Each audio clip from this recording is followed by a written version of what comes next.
ನಮಸ್ಕಾರ ವೀಕ್ಷಕರೇ, ನಾನು ನಿಮ್ಮ ಮಂಜುನಾಥ್ ಅಡ್ವೊಕೇಟ್ ಹಾಗೂ ಅಧ್ಯಾತ್ಮ ಚಿಂತಕರು.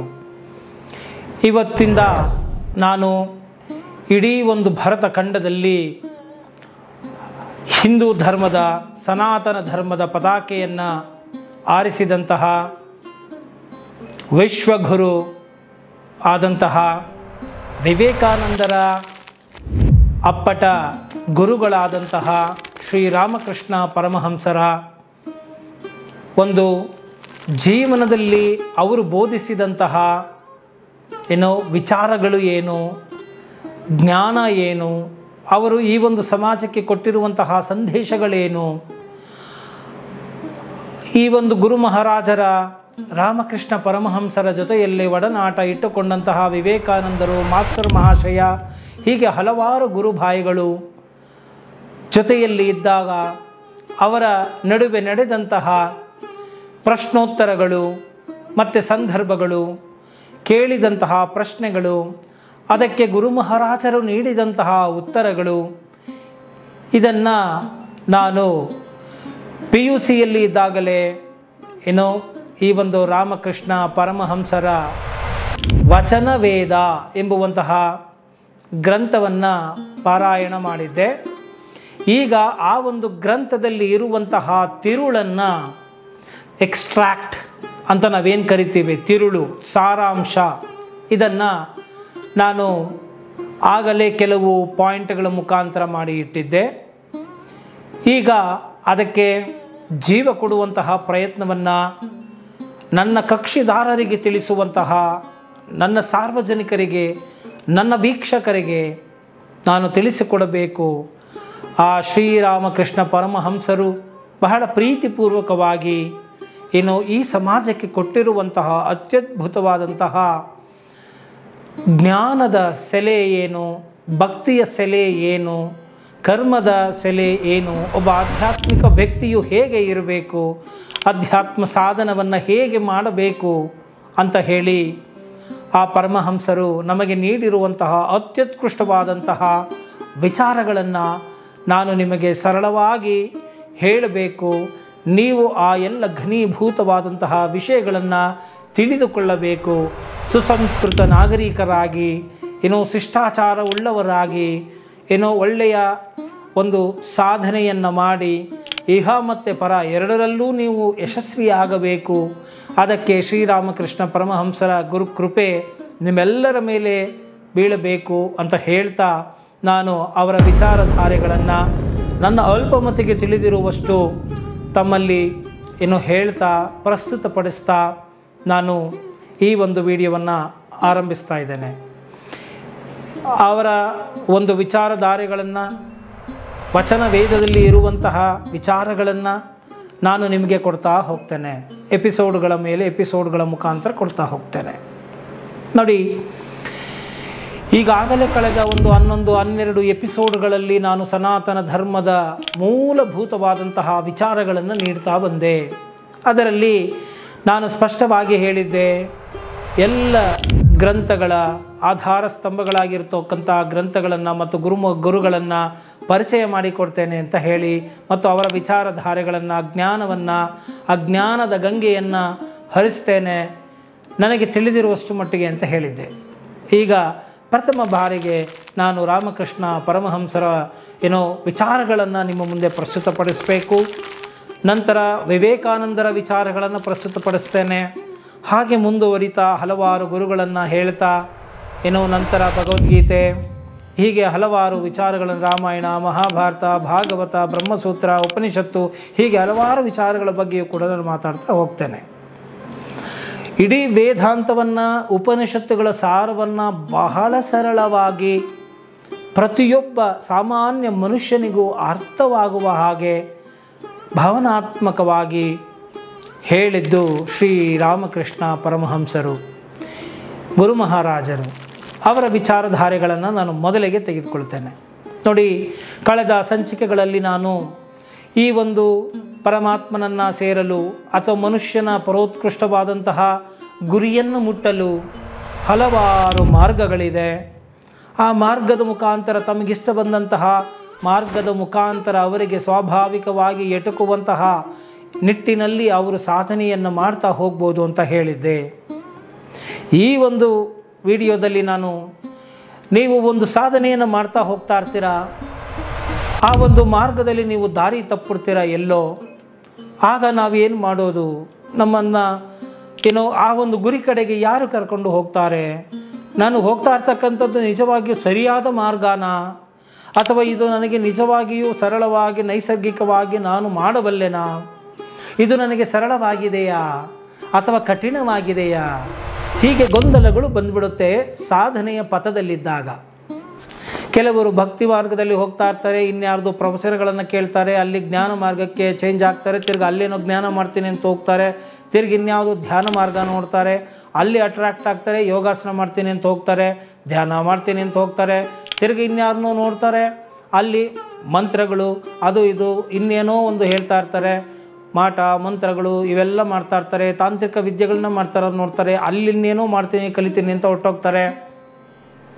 ಹೀಗೆ ಒಂದು ಸಾಧನೆಯ ಮಾರ್ಗದಲ್ಲಿ ಪಥದಲ್ಲಿ ಇದ್ದಾಗ ಹಲವಾರು ಮಾರ್ಗಗಳು ನಮ್ಮ ಜೀವನದಲ್ಲಿ ಬಂದು ಹೋಗುತ್ತೆ, ಹಲವಾರು ಗುರುಗಳು ಬಂದು ಹೋಗ್ತಾರೆ, ಹಲವಾರು ಸಮಯ ಸಂದರ್ಭಗಳ ಮುಖಾಂತರ ನಾವು ಹಲವಾರು ವಿಚಾರಗಳನ್ನು ತಿಳ್ಕೊಳ್ತೇವೆ.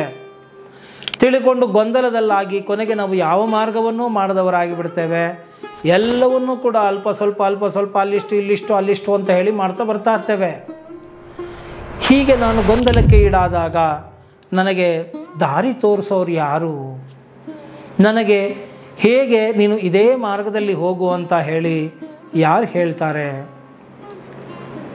ನಾನು ದಾರಿ ತಪ್ಪಿದಾಗ ನನಗೆ ದಿಕ್ಕು ಯಾರು ಅಂತ ಕೇಳಿದಾಗ ಪರಮಹಂಸರು ಹೇಳ್ತಾರೆ, ನೋಡಪ್ಪ, ನಿನ್ನ ಹೃದಯದಲ್ಲಿ ಅಂತಃಕರಣದಲ್ಲಿ ನಿಜವಾಗಿಯೂ ನಿಷ್ಕಲ್ಮಶವಾದಂತಹ ಪರಿಶುದ್ಧವಾದಂತಹ ಪ್ರೀತಿ ಹಾಗೂ ಭಕ್ತಿ ಇದ್ದಿದ್ದೇ ಆದಲ್ಲಿ, ಪರಮಾತ್ಮನನ್ನೇ ಪಡೆಯಬೇಕು ಎಂಬುವಂತಹ ಇಚ್ಛೆ ನಿನ್ನಲ್ಲಿ ಇದ್ದಿದ್ದೇ ಆದಲ್ಲಿ, ಇನ್ನು ಭಗವಂತನನ್ನೇ ಪಡೆಯಬೇಕು ಎಂಬುವಂತಹ ತುಡಿತ ನಿನ್ನಲ್ಲಿ ಇದ್ದಿದ್ದೇ ಆದಲ್ಲಿ, ನಿನಗೆ ಪರಮಾತ್ಮನೇ ಬಂದು ದಾರಿಯನ್ನು ತೋರಿಸ್ತಾನೆ. ಆ ಪರಮಾತ್ಮನೇ ಒಬ್ಬ ಗುರುವಿನ ಮುಖಾಂತರ ಅಥವಾ ಒಂದು ಜೀವಿಗಳ ಮುಖಾಂತರ ಪ್ರಕೃತಿಯ ಮುಖಾಂತರ ಹೇಗೋ ನಿನಗೆ ಸಂಕೇತಗಳನ್ನು ಕೊಟ್ಟು ನಿನ್ನನ್ನು ಆ ಒಂದು ದಾರಿಗೆ ಕರೆದುಕೊಂಡು ಹೋಗ್ತಾನೆ. ಯೋಚಿಸಬೇಡ, ಇದು ಅಕ್ಷರಶಃ ಸತ್ಯ ಎಂಬುವಂತಹ ಒಂದು ನಂಬಿಕೆಯನ್ನು, ಒಂದು ಧೈರ್ಯವನ್ನು ಪರಮಹಂಸರು ಕೊಡ್ತಾರೆ. ಅಂದರೆ ನಾನೀಗಾಗಲೇ ಕಳೆದ ಸಂಚಿಕೆಗಳಲ್ಲಿ ಹೇಳಿದೆ, ನೀರಿನಲ್ಲಿ ಒಬ್ಬರ ವ್ಯಕ್ತಿಯನ್ನು ಮುಳುಗಿಸ್ಬಿಟ್ರೆ ಹೇಗೆ ನನಗೆ ಪರಮಾತ್ಮನೇ ಬೇಕು ಅಂತೇಳಿ ಗಾಳಿ ಬೇಕು ಅಂತೇಳಿ ಒದ್ದಾಡ್ತಾನೋ ಉಸಿರಾಟ ಆಡೋದಕ್ಕೆ, ಹಾಗೆ ನನಗೆ ಪರಮಾತ್ಮನೇ ಬೇಕು, ನನಗೆ ಆತ್ಯಂತಿಕ ಮಟ್ಟವೇ ಬೇಕು, ನನಗೆ ಆ ಒಂದು ಬ್ರಹ್ಮ ತತ್ವ ತಿಳಿಯಬೇಕು, ದೇವರನ್ನು ಸಂಪರ್ಕಿಸಬೇಕು, ಶಾಂತಿ ನೆಮ್ಮದಿ ಸಮಾಧಾನ ಬೇಕು ಅಂತಾದರೆ ಆತನನ್ನು ಪರಮಾತ್ಮನೇ ಸರಿಯಾದ ದಾರಿಗೆ ಕರ್ಕೊಂಡು ಹೋಗ್ತಾನೆ. ಹೇಗೆ ನೀರಿನಲ್ಲಿ ಮುಳುಗಿದ ವ್ಯಕ್ತಿಯು ಗಾಳಿಗಾಗಿಯೇ ಆತರಿಸುತ್ತಾನೋ, ಹಾಗೆ ಯಾರ ಮನಸ್ಸು ಸದಾ ಬ್ರಹ್ಮಚಿಂತನೆಯಲ್ಲಿ ದೈವ ಚಿಂತನೆಯಲ್ಲಿ ಇರುತ್ತೋ, ತನ್ನ ಮನಸ್ಸುಗಳು ಭಗವಂತನ ಒಂದು ಅನ್ವೇಷಣೆಯಲ್ಲಿ ಇರುತ್ತೋ ಅಂತಹವರನ್ನು ತಪ್ಪು ದಾರಿಗೆ ಹೋಗಲು ಆ ಪರಮಾತ್ಮನು ಬಿಡೋದಿಲ್ಲ, ಆ ಜಗದಾದಿ ಗುರುವು ಬಿಡೋದಿಲ್ಲ. ನಿನ್ನೊಳಗಿನ ಅರಿವಿನ ಮುಖಾಂತರ ನಿನಗೆ ಆ ಒಂದು ಸತ್ಯ ದರ್ಶನವನ್ನು ಮಾಡಿಸ್ತಾನೆ, ನಿನಗೆ ಸರಿಯಾದ ಮಾರ್ಗವನ್ನು ತೋರಿಸ್ತಾನೆ ಎಂಬುವುದರ ಭರವಸೆಯನ್ನು ಶ್ರೀರಾಮಕೃಷ್ಣ ಪರಮಹಂಸರು ನೀಡಿದ್ದಾರೆ. ನೋಡಿ, ಪರಮಾತ್ಮನನ್ನು ಪಡೆಯಬೇಕೆಂದರೆ ಭಕ್ತಿ ಮಾರ್ಗದಲ್ಲಿ ಹೋದಾಗ ನಾವು ಮುಗ್ಧವಾದಂತಹ ಮಗುವಿನ ರೀತಿಯಲ್ಲಿ ಇರಬೇಕಾಗತ್ತೆ. ಮಗುವಿಗೆ ತನ್ನದೇ ಆದಂಥ ಇಚ್ಛೆಗಳು ಬಯಕೆಗಳು ಏನೂ ಇಲ್ಲದೇ ಇದ್ದರೂ ಕೂಡ ಆ ಮಗುವು ತಾಯಿಗೆ ಶರಣಾಗತರಾದಾಗ, ಆ ಮುಗ್ಧತನದಿದ್ದಾಗ, ಡಿಪೆಂಡ್ ಆದಾಗ, ಆಗ ಆ ಮಗುವಿನ ಸಂಪೂರ್ಣ ಜವಾಬ್ದಾರಿಯನ್ನು ಹೇಗೆ ತಾಯಿಗೆ ಹೊರುತ್ತಾಳೋ, ಹೇಗೆ ತಾಯಿಯು ಆ ಮಗುವನ್ನು ಸಂತೈಸುತ್ತಾಳೋ, ನೋಡಿಕೊಳ್ಳುತ್ತಾಳೋ, ಅದೇ ರೀತಿಯಲ್ಲಿ ಪರಮಾತ್ಮನು ನಿನ್ನನ್ನು ನೋಡಿಕೊಳ್ಳುತ್ತಾನೆ. ಮಾಂ ಏಕಂ ಶರಣಂ ವ್ರಜ ಅಹಂ ತ್ವಾ ಸರ್ವ ಪಾಪೇಭ್ಯೋ ಮೋಕ್ಷ ಇಷ್ಯಾಮಿ ಮಾ ಶುಚಃ. ನಿನ್ನ ಯೋಗಕ್ಷೇಮವನ್ನು ನಾನು ನೋಡಿಕೊಳ್ಳುತ್ತೇನೆ.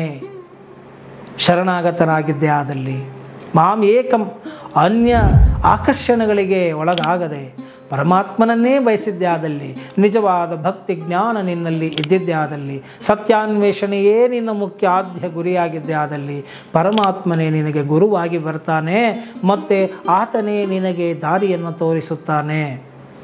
ಸಾಕಷ್ಟು ನಾವು ಭಕ್ತಿಪೂರ್ವಕವಾದಂತಹ ಕಥೆಗಳನ್ನು ಕೇಳಿದ್ದೇವೆ.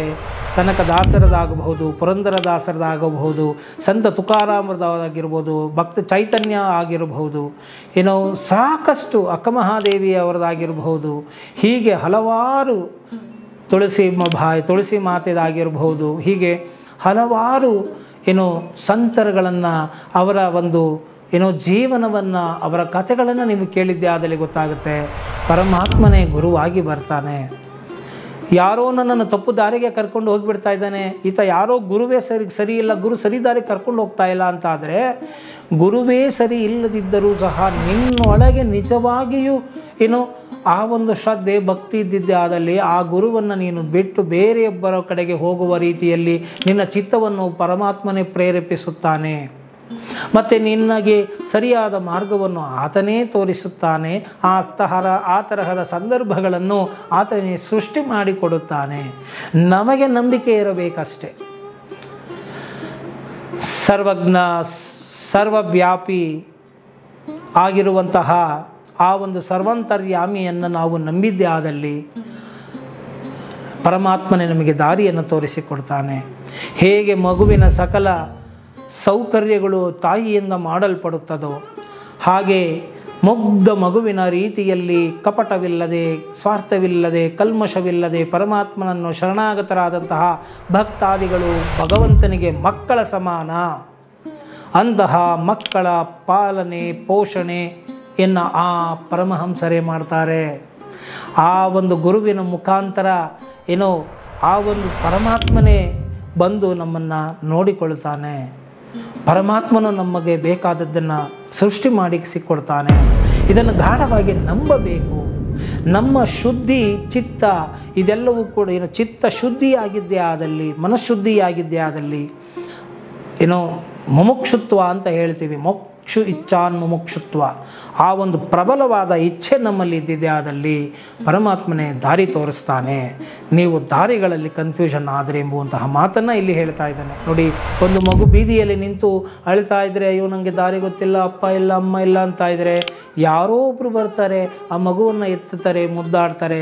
ನೀನು ಎಲ್ಲಿಗೆ ಹೋಗಬೇಕಪ್ಪ ಅಂತ ಹೇಳಿದರೆ, ನನಗೆ ಅಪ್ಪ ಬೇಕು, ನನಗೆ ಅಮ್ಮ ಬೇಕು, ನನಗೆ ಹೀಗೆ ಆಗಿದೆ, ನಾನು ಇಲ್ಲ ಇನ್ನೇನು ಅಡ್ರೆಸ್ ಕಳೆದೋಗಿರುತ್ತೆ ಅಂತ ಟೈಮ್ನಲ್ಲಿ ನಾನು ಗಯಾಗೆ ಹೋಗಬೇಕು, ಏನೋ ಕಾಶ್ಮೀರಕ್ಕೆ ಹೋಗಬೇಕು ಅಥವಾ ಕಾಶಿಗೆ ಹೋಗಬೇಕು ಅಂದರೆ ದಾರಿಯನ್ನು ತೋರಿಸ್ತಾರೆ. ಅಥವಾ ಸೂಕ್ತ ವ್ಯಕ್ತಿಗಳು, ಈಗ ಒಪ್ಪಟ್ಟು ಮಗು ಆದರೆ ಕರ್ಕೊಂಡು ಪೊಲೀಸ್ ಸ್ಟೇಷನ್ಗೆ ಬಿಡ್ತಾರೆ, ಏನಾದರೂ ಅಲ್ಲಿ ವಿಚಾರಣೆಯನ್ನು ಮಾಡ್ತಾರೆ. ನಂತರ ಆ ಮಗು ಅಷ್ಟು ಒಂದು ಅಮಾಯಕತ್ವ ಇರುತ್ತೆ, ಒಂದು ಏನು ಅಮಾಯಕತ್ವ ಮತ್ತು ಆ ಮಗುವಿನಲ್ಲಿ ಒಂದು ಮುಗ್ಧತೆ ಇರುತ್ತೆ. ಆ ಮಗುವನ್ನು ಕರ್ಕೊಂಡು ಯಾರೋ ಪೊಲೀಸರು ಹುಡುಕ್ಬಿಟ್ಟು ಬಿಡ್ತಾರೆ. ಹಾಗೆ ಆ ಒಂದು ಮುಗ್ಧತೆ ನಮ್ಮಲ್ಲಿ ಇದ್ದಿದ್ದೇ ಆದಲ್ಲಿ ನಿಜವಾಗಿಯೂ ಆ ಸತ್ಯವನ್ನು ಅರಿಯಬೇಕು ಎಂಬುವಂತಹ ಒಂದು ಕಳಕಳಿ, ಹಪಾಹಪಿ, ಜಿಜ್ಞಾಸೆ ನಮ್ಮಲ್ಲಿ ಇದ್ದಿದ್ದೇ ಆದಲ್ಲಿ ಆ ಪರಮಾತ್ಮನೇ ನಮಗೆ ಗುರುವಾಗಿ ಬರ್ತಾನೆ. ಗುರುವಿನ ರೂಪದಲ್ಲಿ ಬಂದು ನಮಗೆ ಆ ಒಂದು ದಾರಿಯನ್ನು ತೋರಿಸ್ತಾನೆ ಎಂಬುವುದರ ವಿಚಾರವನ್ನು ನಾನು ನಿಮಗೆ ಇಲ್ಲಿ ಹೇಳ್ತಾ ಇದ್ದೇನೆ. ಆದ್ದರಿಂದ ನೀವು ನಿಸ್ಪೃಹರಾಗಿ, ನೀವು ಪವಿತ್ರಾತ್ಮರಾಗಿ, ನಿಮ್ಮ ಮನಸ್ಸು ಶುದ್ಧಿಯಾಗಿ ನೀವು ಪರಮಾತ್ಮನನ್ನು ಬಯಸಿ, ನೀವಿದ್ದಲ್ಲಿಗೆ ಪರಮಾತ್ಮನೇ ಯಾವುದೋ ಮುಖಾಂತರ ನಿಮಗೆ ಸೂಕ್ತ ಮಾರ್ಗದಲ್ಲಿ ಕರೆದುಕೊಂಡು ಹೋಗ್ತಾನೆ ಎಂಬುವಂತಹ ವಿಚಾರವನ್ನು ಇವತ್ತು ಇಲ್ಲಿ ಹೇಳ್ತಾ ಈ ಒಂದು ವಿಡಿಯೋವನ್ನು ಮುಗಿಸ್ತಾ ಇದ್ದೀನಿ. ಇಷ್ಟ ಆಗಿದ್ದೇ ಆದಲ್ಲಿ ಮರೆಯದ ಹಾಗೆ ಲೈಕ್ ಕೊಡಿ ಹಾಗೂ ಇತರರಿಗೂ ಕೂಡ ಶೇರ್ ಮಾಡಿ. ಜೈ ಹಿಂದ್, ಜೈ ಕರ್ನಾಟಕ ಮಾತೆ.